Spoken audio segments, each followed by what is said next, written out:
Sekarang kita sedang mengembangkan kebijakan-kebijakan yang lebih memudahkan, meringankan. Misalnya, Pak, kalau kami ingin bekerja ke luar negeri, kami kan nggak punya duit. Kan untuk kebutuhan-kebutuhan itu tidak sedikit. Benar. Misalnya, satu, harus ngurus biaya paspor, visa, mengikuti pelatihan aja udah 8 juta, plus sertifikasi kompetensi. Ya. Kemudian tiket pesawat gimana untuk ke sana? Kemudian medical check up gimana? Karena itu dipersyaratkan. Ya. Sekarang ada PCR cukup mahal. Itu gimana? Dulu mereka yang ingin bekerja ke luar negeri karena tidak punya uang, akhirnya pertama ya, mereka harus menjual harta benda milik keluarga. Kedua, meminjam ke rentenir. Jahat juga nih rentenir ini. Kami sudah melonsing 2 minggu lalu dengan Bank Negara Indonesia yang saya katakan saat launching itu, say goodbye, pesta pora para rentenir. Jadi negara sekarang menyiapkan kebutuhan biaya untuk calon pekerja dalam kebutuhan modal bekerja untuk kebutuhan-kebutuhan yang saya sebutkan tadi. Berapa juta kebutuhan? Taiwan misalnya, 38 juta. Nih, negara siapkan, ambil. Udah ambil atau enggak? Nggak dipaksa, bukan kewajiban, tapi negara menyiapkan. Hong Kong 40 juta, kita siapkan. Sesuai cost structure negara-negara penempatan. Jadi jangan lagi orang yang ingin bekerja ke luar negeri harus terampas kemerdekaannya, harus terampas cita-citanya, dan itu hilang sebelum mereka berangkat bekerja. Karena apa? Karena ulah para rentenir. Sehingga negara menyiapkan. Ini kemudahan. Ini perintah presiden. Dengan bunga yang sangat rendah. Kalau ke rentenir itu bunganya bisa mencapai 28,8% tertulis, itu tertulis di perjanjian. Prakteknya bisa 40-60% bunga. Sehingga banyak PMI kita yang akhirnya ya 8-10 bulan bekerja di luar negeri tidak menerima gaji apapun karena harus memotong. 10 bulan nggak menerima gaji, dia janji mau kirim ke keluarga setiap bulan. Dia butuh pegangan untuk biaya hidup di sana. Akhirnya dia ngutang lagi, terjebak pada pinjaman kedua, pinjaman ketiga, dan seterusnya. Tidak punya harapan. Cita-citanya sudah terampas sebelum dia berangkat. Sekarang disiapkan oleh negara. Ya. PMI tidak perlu jadi agunan. Jadi ini adalah kredit tanpa agunan. Tidak perlu ada agunan. Tidak perlu ada jaminan. Dan PMI keluarganya juga bukan penjamin. Karena jika ada resiko gagal berangkat, maka negara yang akan mengambil alih resiko itu. Diambil alih oleh Jasindo. Keren nggak? Ini bunganya 11%. Di sana 28,8%. Potong 17. Ada pilihan yang lebih murah. Bukan paksaan, bukan kewajiban, tapi negara yang wajib menyiapkan setiap fasilitas agar PMI merasa murah dan juga merasa mudah. Nanti ada kebijakan KUR yang akan kita launching, itu bunganya 6%. Ada praktek kejahatan rentenir 28,8%, bahkan bisa 40-60%. Sekarang kita bangun jalan KTA BNI dengan bunga 11%, kita bangun jalan lagi nih, KUR yang akan kita launching dengan bunga 6%. Calon pekerja migran memilih pilihan jalan-jalan yang dibangun oleh pemerintah sebagai bentuk kepedulian negara kepada para calon pekerja migran. Kenapa negara harus memberikan itu? Karena negara selalu mengatakan pekerja migran Indonesia adalah pahlawan devisa. Yang selama ini sebelum Pak Jokowi jadi presiden, negara tidak fair, negara tidak jujur, negara tidak adil. Di satu sisi sering menyebut pekerja migran sebagai pahlawan devisa, tapi PMI dibiarkan terjerat pada praktek ijon rente yang menyengsarakan mereka. Di bandara-bandara mereka diterlantarkan. Pelayanan-pelayanan yang harusnya memberikan kemudahan justru mempersulit. Pak Jokowi ingin merubah semua tata kelola itu. Dimulai dengan mindset para aparatur. Tidak hanya itu, saudara-saudara. Bagaimana pahlawan devisa diperlakukan secara hormat oleh negara. Satu saat saya dipanggil dengan Pak Erick Thohir oleh Presiden di Istana. Tolong berikan pelayanan yang mereka harus setiap masuk ke bandara, mau berangkat atau kembali itu merasa nyaman. Langsung beliau perintah, tolong bangunkan lounge untuk PMI. Tolong siapkan fast track untuk BMI. Sekarang di Bandara Soekarno-Hatta Terminal 3, ada lounge di sana. Lounge tahu pasti adik-adik ya? Tahu lah. Lounge itu tempat mewah, kursi-kursi, sofa, mejanya dibeli dengan harga mahal. Orang yang masuk ke situ menikmati makan, minum, ya, beristirahat, AC-nya dingin. Yang masuk ke situ pejabat tinggi negara biasa, anggota parlemen yang terhormat, orang-orang yang disebut bisnismen. Sekarang Terminal 3 ada lounge yang khusus untuk pekerja migran Indonesia. Tepuk tangan dulu dong. Sama status kita dengan para pejabat negara itu, sama status PMI dengan orang-orang yang berduit itu. Kalau pengusaha belum tentu.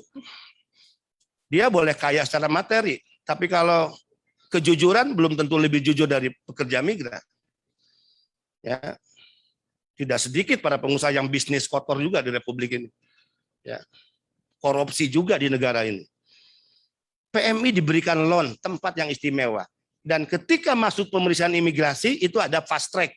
Karpetnya warna biru bertuliskan VVIP pekerja migran Indonesia. VVIP, very very important person. Kenapa harus ada jalur khusus? Selama ini kalau masuk bandara jalur khusus siapa? Nggak perlu antri desak-desakan. Para pejabat tinggi negara. Para pejabat diplomatik. Wah itu udah kalau paspor official diplomatik. Atau kru pesawat. Atau kaum difabel. Sekarang di luar pejabat diplomatik, kemudian kru pesawat kaum difabel, ada jalur khusus untuk pekerja migran Indonesia. Dia nggak boleh dicampur dengan penumpang umum, nggak boleh berdesak-desakan, nggak boleh dia harus menghadapi antrian yang sangat panjang. Udah berat bawa koper, antrian panjang, berdesak-desakan, kasihan. Pahlawan dia pisah. Dan kita akan buka lounge nanti di bandara-bandara, di kantong-kantong pekerja migran. Ya. Kita kemarin baru melonsing klinik di kantor BP2MI Pusat, yang klinik itu menjadi fasilitas gratis bagi pekerja migran dan keluarganya. Insya Allah jika anggaran kita bertambah, 2002 di 23 provinsi akan dibangun klinik khusus pelayanan gratis untuk pekerja migran Indonesia dan keluarganya. Ini pelayanan-pelayanan menunjukkan bahwa negara hadir, negara berpihak, dan PMI memang layak diberikan penghormatan seperti itu. Undang-undang memerintahkan perlindungan itu tidak hanya kepada PMI, bahkan kepada keluarganya. Banyak program kita, sosialisasi, pelatihan, pemberdayaan ekonomi, literasi keuangan. Ya. Nah mudah-mudahan apa yang kami lakukan termasuk di tempat ini, pertama minimal masyarakat akan tahu tentang banyak hal hari ini, bahwa oh iya, saya warga negara. Jika bekerja ke luar negeri, saya akan difasilitasi oleh negaranya. Ya, dan fasilitasi negara itu adalah ini. Saya nggak perlu lagi tuh menjual harta kekayaan milik keluarga. Saya nggak perlu lagi untuk meminjam ke rentenir. Itu ya. Oh ya, kalau ke bandara nanti berangkat ada lounge, saya bisa mampir, bisa singgah. Saya terharu loh. Saya kadang-kala sidak, Pak. Datang di lounge tengah malam. Itu sampai tiduran kakinya diangkat di sofa, Pak. Sopanya mahal. Nggak apa-apa, saya senang. Artinya saya menyaksikan bagaimana mereka menikmati fasilitas itu. Ya, sambil teleponan kekasihnya, ya, pamitan, sekian jam lagi saya mau terbang, telepon orang tuanya, ada yang telepon anaknya. Ya. Luar biasa. Saya terharu bahwa mereka memang layak dan tidak boleh lagi ada pemberlakuan yang selama ini seolah-olah negara dan banyak pihak sewenang-wenang pada para pekerja migran Indonesia. Kita sedang memperbaiki secara ke dalam dan juga menata secara keluar tata kelola penempatan dan juga pelindungan semakin kita perkuat dan kita perbaiki. Kuncinya di mana? Sosialisasi harus masif turun ke daerah. Pasti di tempat ini juga, ya banyak yang nggak tahu BP2M ini apa sih urusannya, kan gitu ya. PMI itu apa sih? Saya jelaskan PMI ya. PMI itu adalah pekerja migran Indonesia, sebuah istilah baru yang dulu Indonesia menyebutnya TKI, Tenaga Kerja Indonesia. Dulu karena media sering menampilkan potret-potret masalah, karena sebenarnya juga itu fakta, yang bermasalah itu 90% karena mereka berangkatnya secara ilegal, persepsi publik itu menjadi buruk jika bicara TKI. Seolah-olah TKI itu kerja rendahan. Seolah-olah TKI itu adalah sumber masalah bagi negara. Tidak, saudara-saudara. Satu pejabat tinggi di negara ini, menteri yang muda, progresif, revolusioner, Bapak Erick Thohir, dia menyatakan di depan media, di depan semua pihak, Pak Erick Thohir menyatakan, saya adalah mantan pekerja migran Indonesia. Pak Erick Thohir berani menyatakan itu. Orang yang secara ekonomi udah selesai. Hari ini Menteri BUMN. Ya. Jadi PMI atau TKI itu terminologinya adalah orang Indonesia yang bekerja di luar negeri yang karena pekerjaannya mendapatkan bayaran. Itu yang disebut PMI. Jadi bukan pekerjaan hina menjadi pekerja migran atau TKI itu. Bahkan negara menyebut PMI adalah pahlawan devisa.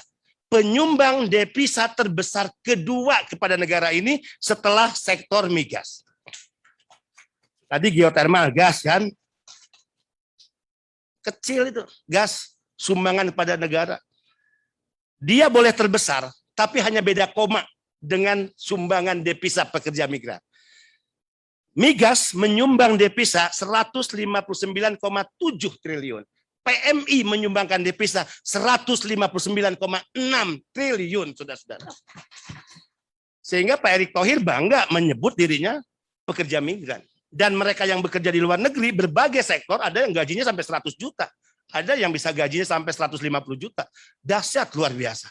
Tergantung sektor pekerjaan kita, yang kita pilih, tergantung tingkat pendidikan kita. Ya, sebagai modal kita untuk memilih pekerjaan itu.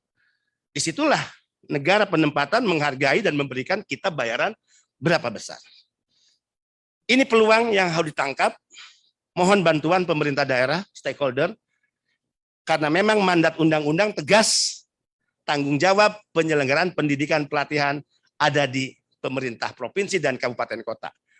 Desa bahkan diberikan mandat oleh undang-undang. Yuk kita keroyokan, yuk turun ke bawah, yuk kita jaga setiap orang, setiap manusia warga negara kita agar tidak terjebak pada bujuk rayu para calo yang ingin memberangkatkan mereka, yang semuanya akhirnya harus menjadi korban para sindikat. Kasihan.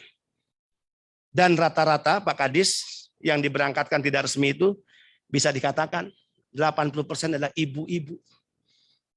Orang-orang tua kita. Dan jahatnya mereka. Bayangkan orang dari kampung ditawari iming-iming bekerja, berangkat cepat, gaji besar, bahkan keluarga yang ditinggalkan dikasih uang, kan begitu modusnya. Tidak dibekali pendidikan apapun, saudara-saudara. Contohlah di Indonesia, jangan di luar negeri. Satu majikan punya pembantu. Karena nggak punya modal pelatihan, dia bekerja apa? Di perintah A, dia melakukan B. Di perintah B, dia melakukan C. Ya marah majikannya. Muncul penganiayaan, muncul kekerasan. Apalagi tidak tahu bahasa. Hanya modal nekat ke Arab Saudi, ke negara penempatan. Majikan ngomong lain, yang dia lakukan beda. Emosi majikan, kekerasan terjadi lagi.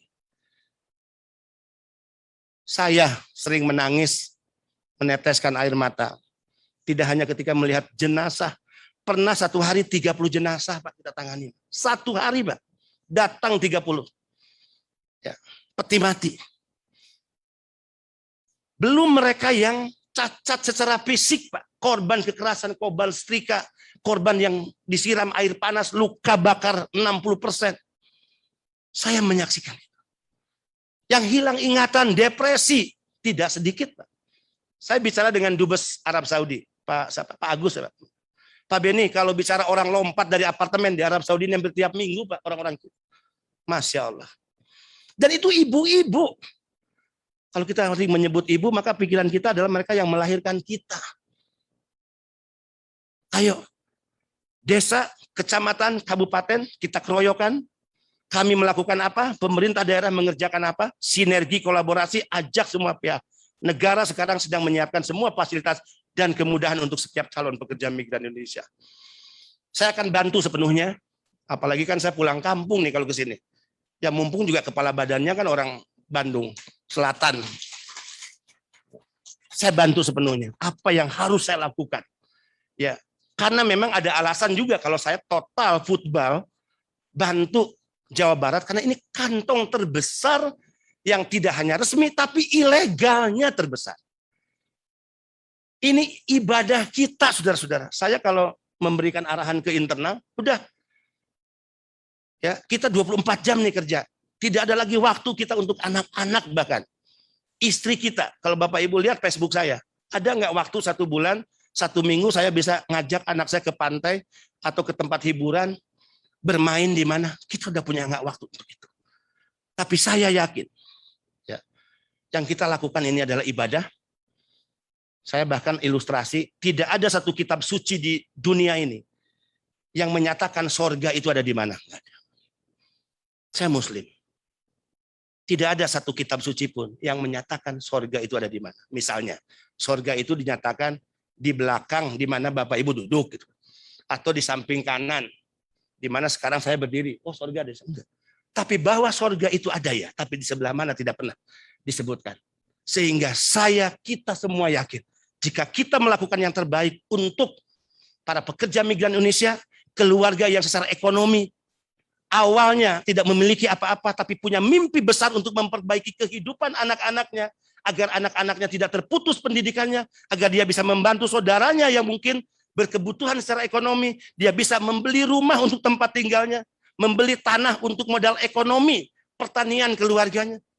Itu sudah sangat dahsyat bagi mereka. Insya Allah yang kita kerjakan, satu saat, tangan-tangan para PMI dan keluarga itu yang akan menyentuh tangan saya, menuntun kita semua di mana jalan menuju pintu surga dibukakan oleh Allah Subhanahu wa Ta'ala. Itu yang menjadi mimpi besar kami, bahwa penempatan ilegal yang dilakukan oleh sindikat ini harus diakhiri. Ini perang total saya, perang total kami dengan para sindikat. Saya ini kepala badan, ya, bisa dapat fasilitas ajudan misalnya di tentara, polisi, bisa dapat ajudan sehari-hari patwal. Saya nggak pernah gunakan itu. Bahkan orang terdekat saya mengatakan, ya hati-hatilah, kan ini melawannya sindikat, mafia. Dia bisa membeli siapapun dengan uang yang dia miliki, dan dia terganggu sekarang. Rentenir terganggu dengan kebijakan KTA dan KUR, terganggu Pak. Say goodbye mereka. Sindikat saya gerebek terus, 24 kali penggerebekan saya pimpin langsung. Ya, sampai ke Bandara Soekarno-Hatta. Ya. Apa yang saya jawab kepada mereka? Ya. Kita punya Allah kok, masa kita takut? Ya. Yang berkuasa di atas bumi, alam semesta ini siapa? Enggak ada yang kita takuti. Sepanjang kita berniat baik, melakukannya dengan baik, insya Allah tidak hanya kehormatan kita yang dijaga, kemuliaan kita yang ditinggikan, tapi insya Allah pintu-pintu surga bagi mereka yang berniat baik, melakukannya dengan baik, akan senantiasa dibukakan oleh Allah Subhanahu wa Ta'ala. Selamat mengikuti sosialisasi, kabarkan pada saudara-saudara yang lain, teman kita, keluarga kita, tetangga kita. Ayo, peluang kerja terbuka loh. Sekarang berapa negara yang dibuka, Pak? 56. 56 negara penempatan terbuka. Ya. Kalau untuk pekerja rumah tangga Timur Tengah kita udah tutup. Ya, sejak tahun berapa itu Pak Ses? 2009 sudah ya. 2015 diikuti lagi. Bandung udah mengambil inisiatif lebih maju, 2011 tak tutup. Karena yang sering menjadi korban kekerasan, eksploitasi. Eksploitasi itu apa aja? Kekerasan fisik, kekerasan seksual, gaji yang tidak dibayar. Ya, sesuai apa yang dijanjikan karena tidak pernah ada kontrak apapun. Pemutusan hubungan kerja secara sepihak. Mau-maunya majikan, 1 bulan dia dipakai, dipekerjakan, bulan kedua dia merasa bosan, diperjualbelikan ke majikan lain, terjadi sudah. Bahkan para pelaut di tengah laut, korban kekerasan di kapal, tidak mau jadi masalah hukum, dilarungkan di tengah laut. Ini fakta. Tapi kalau resmi berangkat, ada masalah sudah terdetek oleh negara. Handphone saya itu penuh memori. Mereka yang bermasalah saya selalu layani dengan video call. Kenapa saya ingin layani dengan video call? Mereka sedang ada dalam masalah. Saya ingin memberikan rasa nyaman lebih awal pada mereka bahwa dia sedang berhadapan dengan wakil negaranya, pemerintah. Setelah itu kita ambil tindakan. Ini pagi tadi saya video call dengan nama Siti ya di Jordan. Minta bantuan untuk dipulangkan. Saya kontak KBRI. Karena di Jordan tidak boleh ada hukum di mana mereka menampung, kita mengambil di tempat penampungan, kita mengambil di rumah. Maka tadi diatur skenarionya, oke, pagi-pagi loh. Nanti kalau kamu mau diberangkatkan ke Arab Saudi, saat di bandara di Jordan, kamu batalkan keberangkatan, kemudian kamu lapor polisi di bandara, nanti polisi yang akan berkoordinasi dengan KBRI mengambil 2 orang dengan temannya. Ini adalah peristiwa-peristiwa yang memilukan kita setiap hari terjadi. Setiap hari saya melayani ya mereka-mereka yang membutuhkan perlindungan negara, dan saya layani lewat ByPhone di Irak, di Irbil, di Suriah, bahkan negara konflik dikirim. Itu jahatnya mereka loh, para sindikat. Negara kita hanya bisa menempatkan satu ke negara yang kita punya perjanjian. Ya, kedua ke negara yang undang-undang perlindungan ketenaga kerjaannya kuat memberikan perlindungan pada tenaga kerja. Ketiga, bukan negara konflik. Ya. Bayangkan negara konflik dikirim. Kemarin ya kita operasi dari 33 ada 4, 1 di antara itu yang sakit jiwa. Hampir dikirim, jahatnya mereka. Ke negara konflik dikirim, orang sakit jiwa pun dikirim hanya karena ngambil untungnya. Ayo Pak Kadis, bantu kami, kita sinergi, perangi sindikat dengan cara sosialisasi yang sangat masif, diseminasi informasi yang lebih gencar, kita lakukan, kemudian ajak setiap warga, kita arahkan kanalisasi bahwa untuk mencari informasi tentang pekerjaan tidak sulit, datang ke Dinas Tenaga Kerja Kabupaten, datang ke UPT BP2MI Bandung, Jawa Barat di Jalan Asia Afrika. Di sana kita akan dapat informasi, atau lewat web site BP2MI. Negara mana yang dibuka, sektor pekerjaan apa yang dibutuhkan, syarat-syarat yang harus kita penuhi apa aja, pelatihan apa harus kita ikuti, semua bisa didapat. Peluang ini ditangkap dan mudah-mudahan paling minimal adalah kita ikut menjadi bagian yang melakukan amal baik sosialisasi untuk pencegahan agar tidak ada lagi yang berangkat secara tidak resmi. Terima kasih atas kehadiran semua pihak. Wallahul muwaffiq illa aqwamit thariq. Wassalamualaikum warahmatullahi wabarakatuh.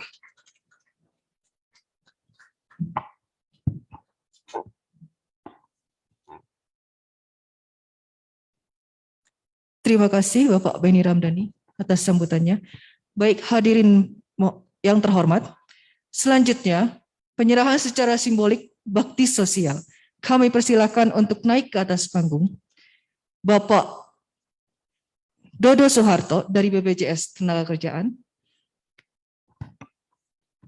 Bapak Heri Suzama Siagian dari Jasindo, Bapak Dinan Junaidi dari BNI, Ibu Sri Tanti Angkara Ramdhani dari perwakilan dari DWP, dan Bapak Kepala Badan Beni Ramdhani kami persilahkan untuk naik ke atas panggung.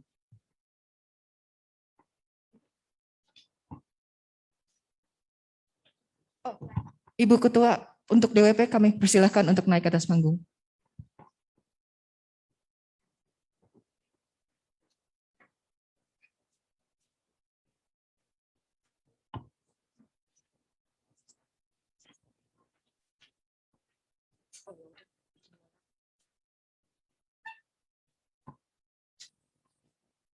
Kami persilahkan untuk naik ke atas panggung Bapak Sekretaris Utama BP2MI, Bapak Tatang Budi Utama Razak. Oh, udah.